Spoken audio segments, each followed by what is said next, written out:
Geger, jagat sosial media belakangan sempat dihebohkan dengan pengakuan kontroversial Nikita Mirzani yang disampaikannya saat siaran langsungnya di media sosial yang menyampaikan pernyataan terbuka dengan mengadakan sebuah sayembara yang meminta siapapun jika bisa menemukan Aep akan diberikan upah yang sangat fantastis senilai 500 juta rupiah.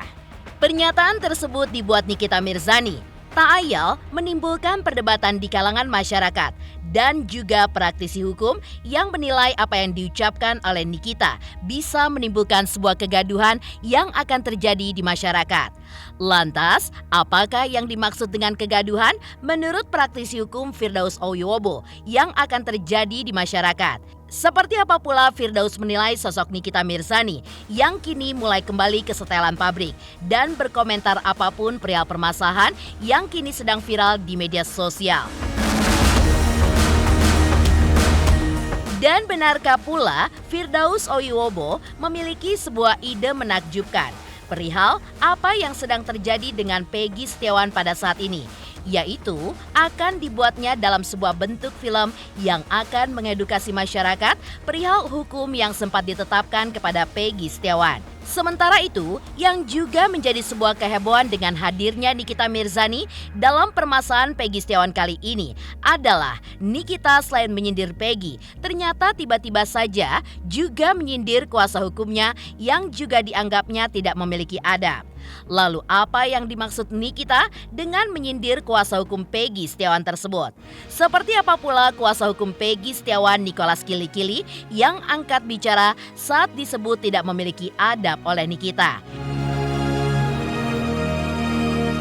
Dan benarkah pula seolah berbanding terbalik dengan pernyataan kebanyakan masyarakat dan praktisi hukum? Dennis Karyesta justru menyambut baik langkah yang akan dilakukan Nikita untuk melakukan sayembara bernilai uang 500 juta rupiah. Pemirsa, bersama Intens Investigasi, kami hadirkan kabar terkini, terpercaya, dan teraktual. Tetapi sebelumnya, jangan lupa untuk like, subscribe, dan juga share channel YouTube ini. Bukan kisruh di masyarakat jika hal ini betul-betul dianggap sebagai sesuatu yang serius. Contohnya menurut Firdaus hal yang akan terjadi adalah masyarakat yang tergiur akan hal ini bisa jadi menghalalkan segala cara atau bahkan melakukan tindakan anarkis untuk bisa mendapatkan upah yang sangat besar itu. Lebih lanjut, Firdaus pun juga menyarankan Nikita untuk memberikan uang sayembara tersebut kepada anaknya Loli yang kini diketahui sedang bersih tegang dengan Nikita.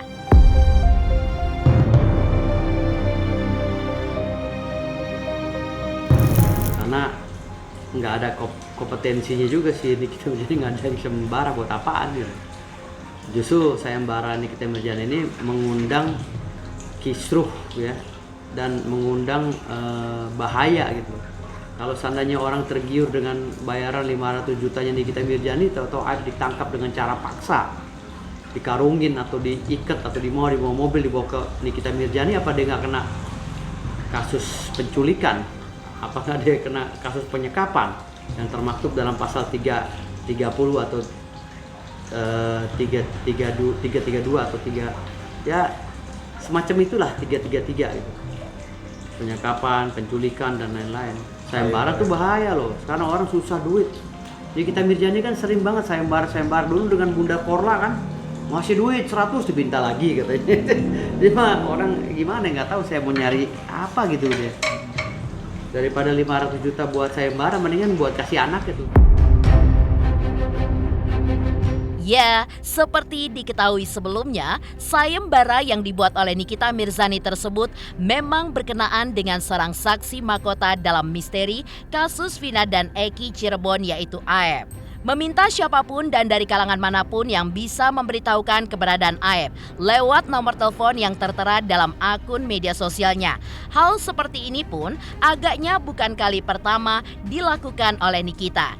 Terlebih lagi dengan beberapa kehebohan yang sudah mengiringi kemunculan kembali Nikita yang menurut warganet seperti sudah kembali ke setelan pabrik. Menanggapi hal ini, Firdaus Oiwobo selaku praktisi hukum menilai memang hal tersebut benar adanya dan seolah terpatri terhadap sosok Nikita Mirzani. Meski begitu, saat diminta untuk mendeskripsikan seorang Nikita Mirzani, menurut Firdaus, ia pun hanya menilai Nikita seperti seorang warganet biasa yang tak memiliki kompetensi apapun, berbeda dengan dirinya yang merupakan seorang pengacara. Kalau Nikita Mirzani kan memang udah terpatri ya, sifatnya seperti itu dari dulu gitu. Kita udah gak kaget kan, di mana tempatnya orang-orang yang sedang viral dia pasti selalu ngomong ketus kan gitu. Ngomong kan, karena kan dia orang kebal hukum kan gitu. Karena ada beberapa peristiwa hukum yang terjadi terhadap diri Nikita, dia juga buktinya aman-aman aja karena memang mungkin ya analisa kasusnya pada saat itu tidak masuk deliknya terhadap diri Nikita gitu kan. Artinya masih dilindungi lah masih selamat lah karena kebetulan gitu kan Nikita Mirzani gitu. Jadi kita menganggapnya ya itu hal yang biasa saja dan bukan hal yang perlu dibesar-besarkan, karena siapa sih Nikita gitu kan, kuasa hukum bukan hanya netizen. Kalau menurut gue tuh lebih ke netizen Nikita itu. Jadi lebih ke kedudukan Nikita itu sama seperti netizen. Sama seperti netizen yang membuli si Rasman, ya sama persis kedudukannya karena nggak ada kompetensi apapun di sini. Kuasa hukum bukan, masyarakat yang berhak mengkritik suatu peristiwa hukum juga bukan gitu. Kalau masyarakat yang berhak mengkritik suatu peristiwa hukum kan berdasarkan pasal 828 ya, Undang-Undang Dasar 1945 ya, itu sebenarnya di undang-undang, tapi kan pakai adab kalau berbicaranya, kalau mengkritik pakai adab. Nah ini sini kita ini bagaikan netizen, mayat gentayangan gitu, roh gentayangan yang memang ya udah lo datang nggak diundang, pulang juga nggak diantar, bodo amat lo mau ngomong apa kayak gitu. Tapi sah-sah aja gitu ya? Ya sah-sah aja gitu. Namun kalau orang yang diomongnya tersinggung ya udah tinggal pilih mau perdata atau pidana, kan tinggal diiniin. Sementara itu, menilik kembali perihal pernyataan Nikita Mirzani saat siaran langsung yang dilakukannya sebelumnya, yang berujar Peggy Setiawan tidak bisa menjadi apa-apa karena menurutnya tidak memiliki adab. Firdaus pun memiliki keyakinan berbeda dengan Nikita. Pasalnya, menurut Firdaus, apa yang dialami oleh Peggy Setiawan dalam hal ini bisa menjadi sebuah hal yang dapat laku dijual dan dijadikan sebuah film yang dapat mengguncang publik di tanah air. Karena bisa dibilang sebagai sebuah hal yang sangat jarang terjadi dan bisa juga dijadikan edukasi kepada masyarakat untuk mengetahui sebuah konstruksi hukum bagaimana seseorang bisa ditetapkan menjadi tersangka dan bisa dibebaskan jika memang tidak bersalah menurut hukum yang berlaku. Iya, si Peggy Setiawan itu gue legal kan sebagai artis Ferrari ya. Dari gue punya organisasi Perkumpulan Artis Republik Indonesia yang udah tergabung di 28 provinsi. Alhamdulillah semua seniman-seniman udah masuk, baik artis populer, profesional, tingkat nasional maupun tingkat daerah. Jadi artinya gue melihat Peggy ini ada kans untuk menjadi public figure atau artis. Kenapa gue bilang ada kans untuk menjadi artis? Karena gue lihat suatu saat ini ceritanya akan diangkat oleh seorang produser, percaya sama gue. Kenapa? Karena peristiwa hukum ini baru 2 kali terjadi di Indonesia. Ya, peristiwa hukum siapa dulu tuh zaman dulu? Siapa? Sengkon dan Karta. Yang kedua Peggy Setiawan. Ini peristiwa hukum ini baru 2 terjadi, peristiwa hukum salah tangkap dan pra peradilan dimenangkan oleh si Peggy. Ini bisa saja diangkat dan menjadi film yang mengedukasi pemahaman masyarakat terhadap hukum. Artinya di sini menurut gue Peggy bisa saja dia jadi pemeran utama nantinya ke depan. Film Peggy Setiawan dan Vina ini kan film keren-keren nih. Ya kan, berkaitan dengan horor juga, tentang geng motor ya, lalu ada Peggy salah tangkap. Semuanya main, bayangkan ya, tokoh-tokoh yang hebat ini jadi pemain semua. Ya, jadi nggak perlu cari pemain-pemain, udah viral semua kok. Farhad Abbas dengan gayanya ya kan, dengan timnya, ya kan, Farhad Abbas dengan timnya ya kan, lalu ditambah lagi gue ya dengan tim-tim gue yang halo coy, dengan pengacara-pengacara yang baru gue bina ya kan ya ada Elsa Sharif, ada apa. Jadi ambil hikmahnya dalam permasalahan ini. Lebih lanjut, kehebohan yang melibatkan Nikita Mirzani yang diduga sindiran kepada Peggy Setiawan memang berawal pada saat Nikita mempertanyakan alasan dibalik Peggy yang belum bertemu atau mengaturkan rasa terima kasihnya kepada orang yang selama ini sudah membantunya, yaitu Deddy Mulyadi. Nikita agaknya geram karena sosok Peggy Setiawan lebih memilih untuk menghadiri beberapa undangan televisi ataupun podcast yang mengundangnya ketimbang berkunjung kepada Deddy Mulyadi. Maka dari itu, sebuah sindiran pun mengalir dari Nikita hingga ia pun mencap Peggy yang seorang kuli bangunan tidak akan menjadi apa-apa karena attitude-nya yang buruk. Mendengar hal ini, Firdaus pun juga mengatakan apa yang dilakukan oleh Nikita Mirzani bisa mencederai profesi kuli bangunan se-Indonesia. Peggy Setiawan dikatain beginilah begitulah, ya mungkin dengan kalimat-kalimat yang kuli bangunan, dan ini terlalu menghina kuli bangunan se-Indonesia loh. Emangnya kuli bangunan nggak punya kesempatan untuk jadi public figure? Emangnya kuli bangunan udah nggak punya kesempatan untuk menjadi artis? Punya kesempatan. Gitu. Lantas kompetensinya si Nikita Mirzani apa? Menghardik orang dan menjustifikasi orang bahwa Peggy Setiawan tidak akan jadi artis. Peggy Setiawan bisa saya lantik malam ini juga karena saya presiden artis. Hari ini juga saya presiden artis yang dilegalkan oleh Kementerian Hukum dan HAM, Kementerian Kebudayaan. Saya presiden artis yang sah. Kapanpun saya bisa melantik si Peggy Setiawan sebagai artis. Dan Nikita Mirzani itu bukan siapa-siapa. Biang rusuh di media sosial tuh, biang rusuh gitu loh, maki-maki sana maki-maki sini gitu. Belum aja ketemu ininya, batunya. Selama ini kan dia gede kepala gitu kan, ketemu si ini, wah saya ini enggak kena hukum, saya anti kebal hukum. Belum ketemu aja, coba kalau ketemu gue penjarain bener gue gitu. Adu kuat dia sama gue kalau misalnya dia macem-macem. Sementara itu yang juga menjadi kehebohan dengan hadirnya Nikita Mirzani adalah ternyata Nikita pun juga menyindir kuasa hukum Peggy Setiawan yang dianggapnya tidak memiliki adab. Lalu, apa maksud Nikita dengan menyindir kuasa hukum Peggy Setiawan tersebut? Seperti apa pula kuasa hukum Peggy Setiawan Nicholas Kilikili angkat bicara dengan pernyataan yang disebut oleh Nikita. Selamat untuk Intens Investigasi karena sudah mencapai 3 juta subscribers di YouTube. Sukses selalu and all the best.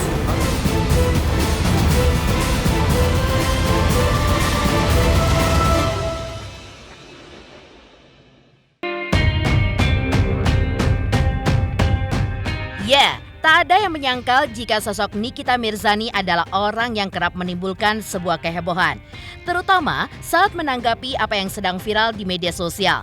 Sempat menghilang cukup lama diduga karena memiliki kekasih.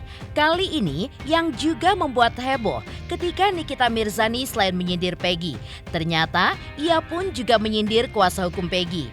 Dalam sebuah video yang kini beredar di sosial media, ia pun menyebutkan jika kuasa hukum Peggy juga tidak memiliki adab. Dan untuk mengkonfirmasi pernyataan ini, tim Intens Investigasi pun mencoba untuk menghubungi salah satu tim kuasa hukum Peggy, Nicholas Kilikili. Nicholas pun angkat bicara mengenai pernyataan yang dibuat Nikita Mirzani tersebut. Sebagai salah satu dari 70 orang kuasa hukum Peggy, ia menyangkal pernyataan tersebut. Bahkan, Nicholas Kilikili menyebutkan bagaimana ia disebut tidak memiliki adab, sedangkan saat membela kliennya Peggy Setiawan, semua dari mereka pun ikhlas melakukannya dari hati, bahkan rela tidak menerima bayaran sepeser pun, serta rela untuk mengambil konsekuensi besar, yaitu meninggalkan anak, istri, ataupun suami di rumah, hanya demi bisa membela dan juga membebaskan Peggy Setiawan. Ini gara-gara Peggy nih. Peggy Setiawan si kuli bangunan yang gak ada adabnya nih. Gara-gara masalah gue bilang Peggy Setiawan kagak punya adab. Rame. Kalau gue bilang dia kuli bangunan, emang dia kuli bangunan.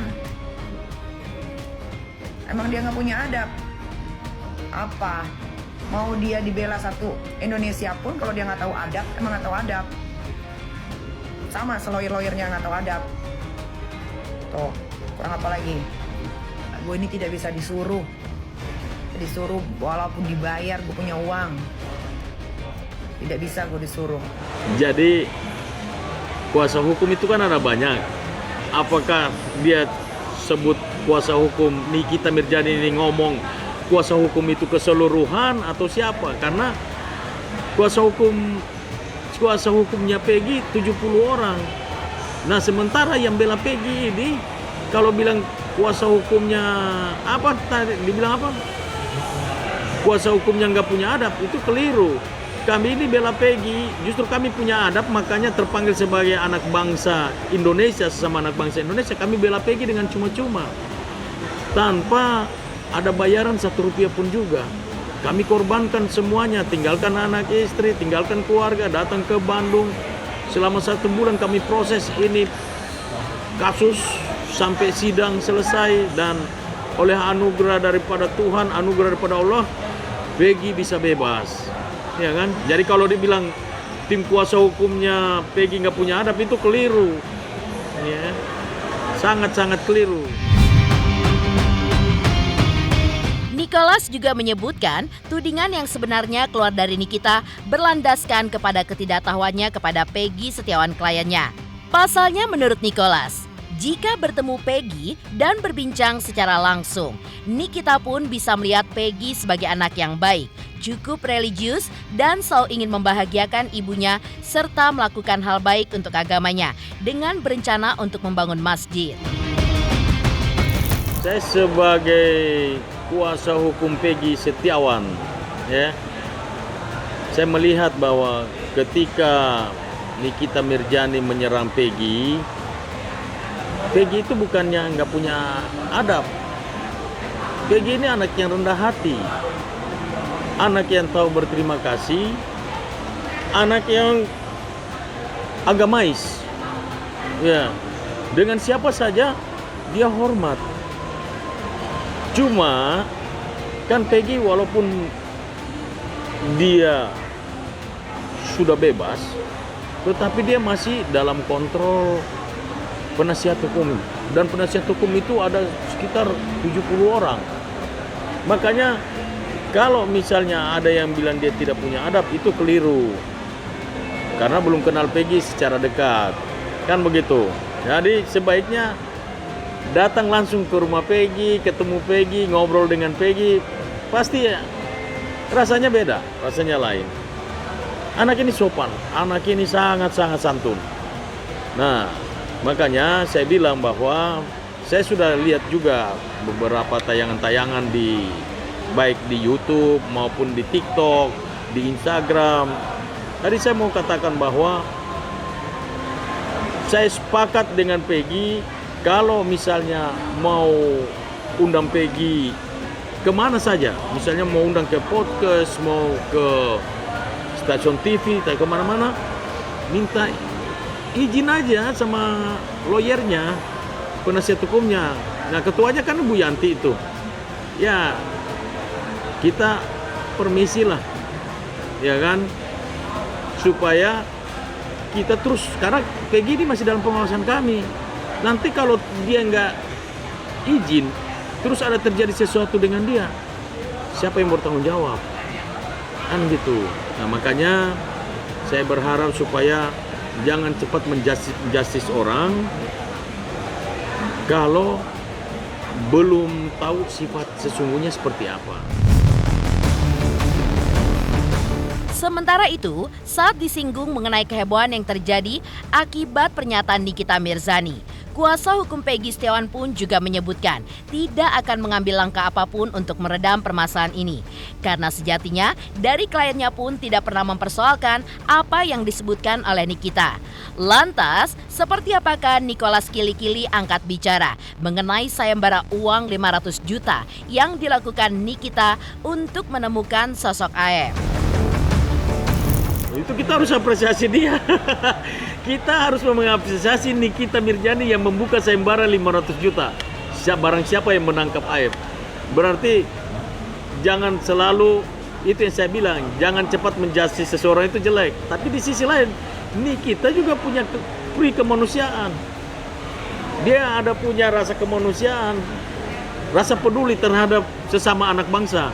Nah ini yang sisi-sisi positif kita ini yang kita perlu apresiasi. Saya ini hidup selalu positive thinking. Jadi bisa saja melalui cuitannya Nikita Mirzani, ya udah kita introspeksi diri juga buat kita lawyer, walaupun kita tidak salah ya.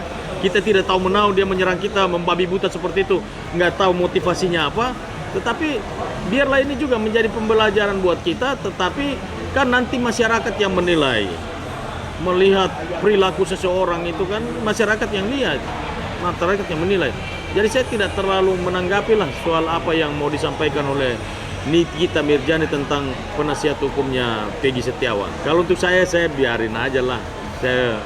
Itu haknya dia untuk mau berbicara, mulut dia juga, ya kan?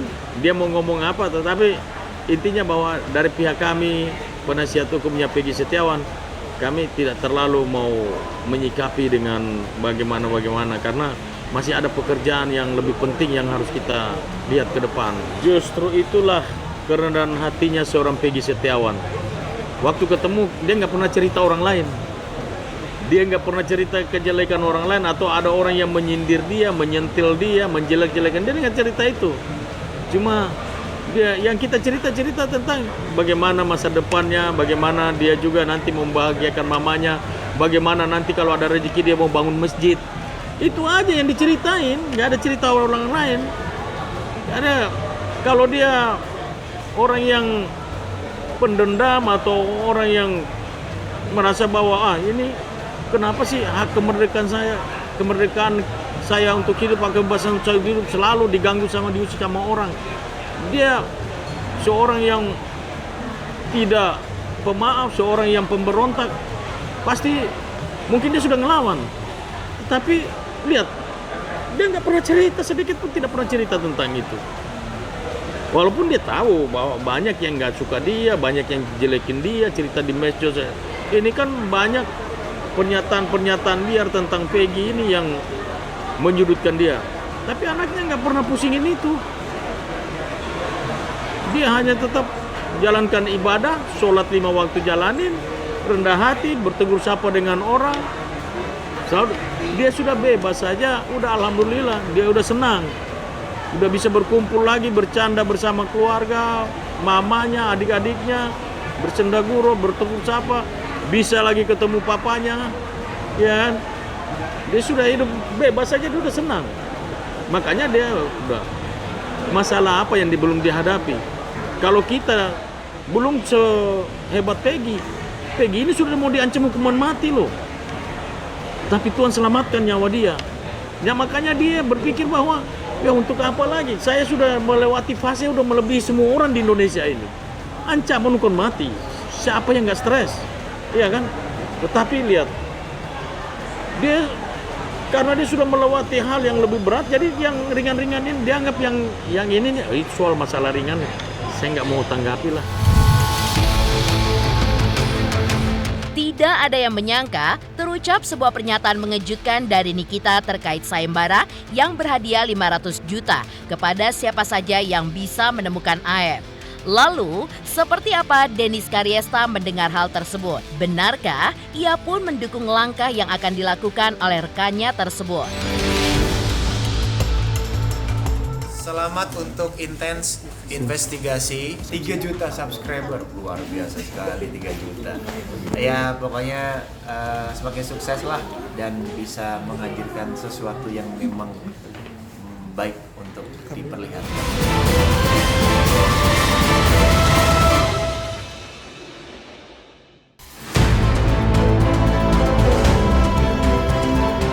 Masih melanjutkan pernyataan mengejutkan atau sayembara yang mengalir dari Nikita Mirzani yang akan menghadiahkan uang 500 juta kepada siapa saja yang bisa menemukan AF.